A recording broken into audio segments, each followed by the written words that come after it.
Hi everyone, so today's video will be on the theme of guilt and expiation in Hawthorne's The Scarlet Letter.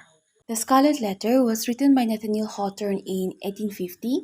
The setting of the novel is 17th century America, and the story revolves around a Puritan community who migrated to America in an attempt to escape from the religious persecution in England. Now, the major characters in the novel are Hester Prynne, Arthur Dimmesdale, Roger Chillingworth, and Pearl. So this novel revolves around a critique on the harsh Puritan theocracy and hypocrisy of the time. So in this video, I will be discussing about the theme of guilt and expiation operated in Hester and Dimmesdale as seen in Hawthorne's The Scarlet Letter. In The Scarlet Letter, Hester Prynne and Arthur Dimmesdale are two characters who suffer the fanaticism of the Puritan doctrine. And Hester Prynne in the story, she is described as a very young and beautiful girl, but she is married to an old man called Roger Chillingworth. And since there is no affection between the two, Hester Prynne is bound in a very loveless and dull marriage with Chillingworth. In the narrative, Hester Prynne's marriage with Chillingworth brings an end to her youthfulness, her joy, as well as her freedom. But again, we will see that she eventually meets Dimmesdale. So Dimmesdale is a young minister, young man in the society, and Hester Prynne and Arthur Dimmesdale, they fall in love. And Dimmesdale later becomes the father of their daughter, Pearl. Now, Pearl is the daughter of two unmarried people, that is Dimmesdale and Hester Prynne, and Hester Prynne is still married to Roger Chillingworth. And Hester Prynne's extramarital affair with the minister makes her face the condemnation of the society.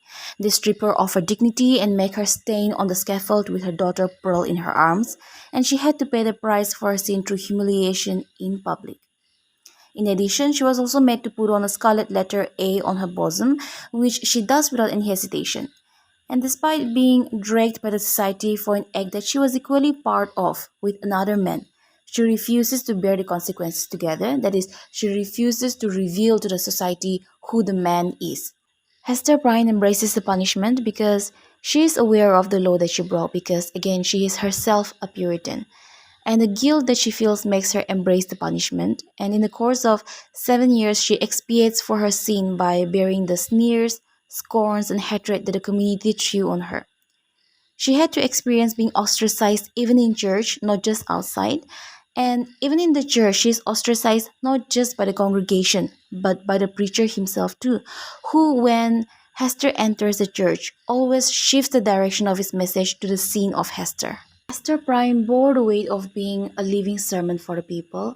She served as an example not to be an adulteress.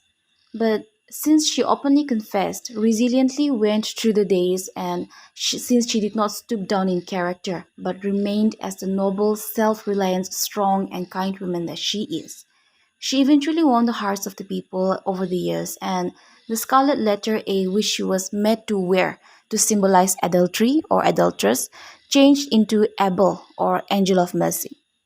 And much of Hester's guilt sprang from the community's condemnation. Therefore, since she expiated for her sins externally, she did not have to suffer as much as Dimmesdale.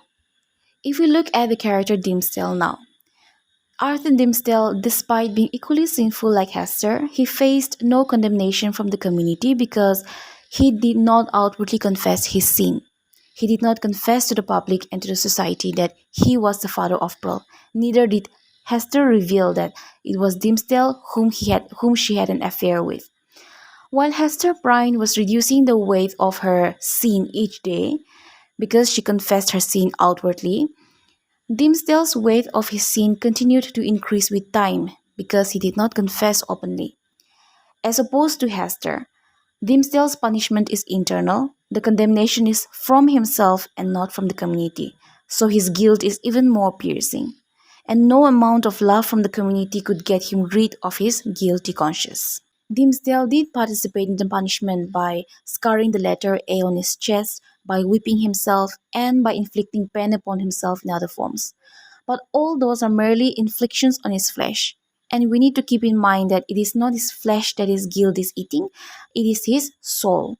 So there is a reason why expiation for Dimmesdale was far more dense as compared to Hester Prynne. The two characters, that is, Arthur Dimmesdale and Hester Prynne, their insistence on subjecting themselves to guilt and expiation is a result of the orthodox and faulty representation of the wrath of God and the misrepresentation of the biblical teachings by the Puritans. Hester Prynne and Dimmesdale are victims of such religious doctrines.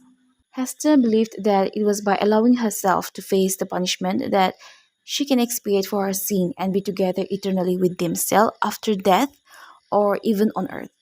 She could have simply gone out to another place and escaped such humiliation, but she decided to stay in the place, face the punishment, and expiate for her sin.